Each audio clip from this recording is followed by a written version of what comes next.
नमस्कार बंधुगण, कहानी दुनिया को आपण मानकु स्वागत। आज कहानीर ना है अभिक्षित।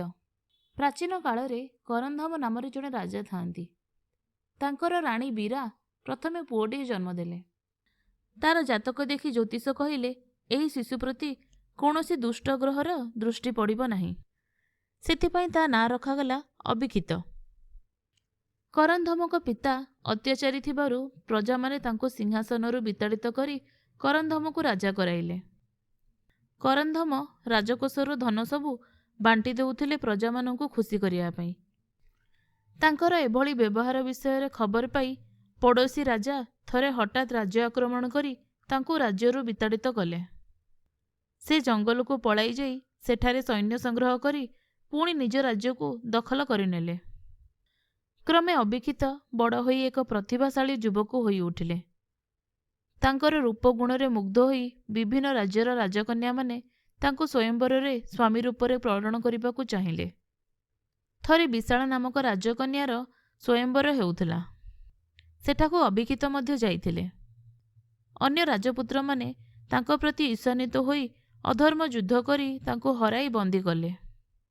किंतु विशाला अभिक्षितଙ୍କ व्यतीत अन्य कौनसी राजकुमार को वरण करिबे नाही बोली स्पष्ट कहीदेले। तेणु स्वयंवर अधारु बंद हैला। इतिमध्यरे अभिक्षितଙ୍କ पिता करंधम खबर पाई सैन्य नहीं सेठाकु आसिले। सेमानଙ୍କ सहित युद्ध करी सेमानଙ୍କୁ हराई पुत्र को बंधन मुक्त कले। विशाला अभिक्षितଙ୍କୁ विवाह करिया पई अपेक्षा करिथांती। हेले युद्धरे हारिथिबारु से लज्जारे विवाह करिबाकु राजी हेले नाही। एहा परे अभिक्षित पितांक सहित घर को फेरी आसी ब्रह्मचर्य व्रत अवलंबन कले। तेणे विशाला हताश होई जंगल को जाई तपस्या कले। अभिक्षितंकर माँ तांको पुणी संसारी करबाकु चाहुथिले। तेणु दिने से आसी पुओ को कहिले, देख पुओ मु गोटे व्रत करिछि। उद्यापन दिन जे जहा मागिबो तू ताकु दबु। अभिक्षित माँ का कथा को ग्रहण कले।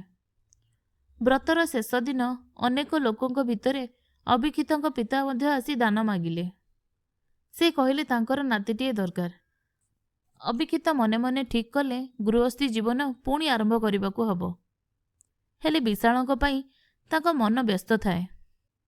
एपरी समय दिने जंगल रे बुलु बुलु से एक नारीर आर्तनाद शुणिले, मु अभिक्षितंकर स्त्री मते रक्षा कर। बारंबार ये उच्चारण शुणी से आश्चर्य होई शब्द आसुथुबा दिगरे गले। देखिले जड़े नारी असहाय भावरे राक्षस कबल पड़ी। से राक्षस को मारी नारी को मुक्त कले। देवता माने प्रसन्न होई अभिक्षित को बर मागिबाकु कहिले। अभिक्षित कहिले, मो पिता को गोटे नाती दरकार, तेणु मोर पुत्र लाभ हो। देवता माने कहिले, तथास्तु, तुमे ई नारी गर्भरु पुत्र लाभ कर। स्वयंवर सभारे विशाला मते वरण करिथिले। अन्य नारी द्वारा पुत्र हेबा मु चाहे नाही। देवता माने कहिले, ये तो होउचंदी विशाला, तुमको स्वामी रूपे पाइबाकू एही जंगल रे से तपस्या करुथिले। आपण माने सुनुथिले जह्नमामूर एक गप अभिक्षित।